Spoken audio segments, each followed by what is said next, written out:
Animation. I think it's safe to assume that we've all seen some sort of animation in our lives.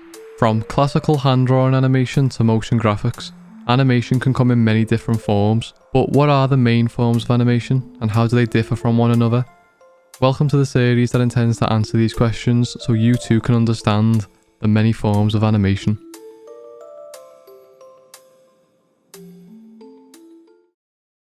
Celluloid animation, or cell animation, is the traditional hand-drawn animation technique that involves drawing and painting on celluloid, which is also known as a cell. A cell is a transparent sheet that when drawn on allows you to see the background behind whatever you have drawn onto it. The first half of the 20th century used actual celluloid, which was made from camphor and cellulose nitrate, but the problem with this was that it was flammable and would generate toxic gases with time. This resulted in cellulose acetate replacing cellulose nitrate due to it being more chemically stable and safer to use. As most of the animation work these days is done digitally, cell animation really isn't used that much anymore. Cell animation is also a lengthy and expensive process that requires the involvement of a large team. The cell animation process goes like this. A script is created and handed over to a storyboard artist who will lock down the timing of each shot. The lead animator then draws rough sketches of each key pose and notes the timings on an exposure sheet. The exposure sheet is an essential tool as it dictates the length of time a movement takes.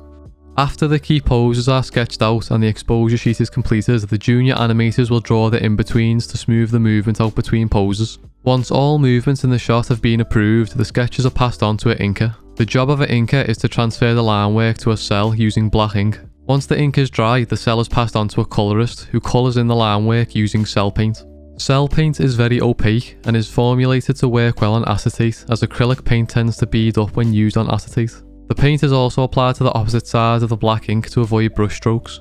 During this whole process, another team of artists are working on the backgrounds for each scene. Backgrounds are typically more detailed due to them being on the screen for longer than the individual drawings. Backgrounds are also made large enough to allow characters to move through the scene. Once all the cells and backgrounds are complete, they are sent to the photography team.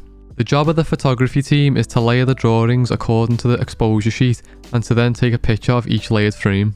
These frames are then played back at a speed of at least 12 frames per second to create the illusion of movement. And that is how to go about creating a cell animation.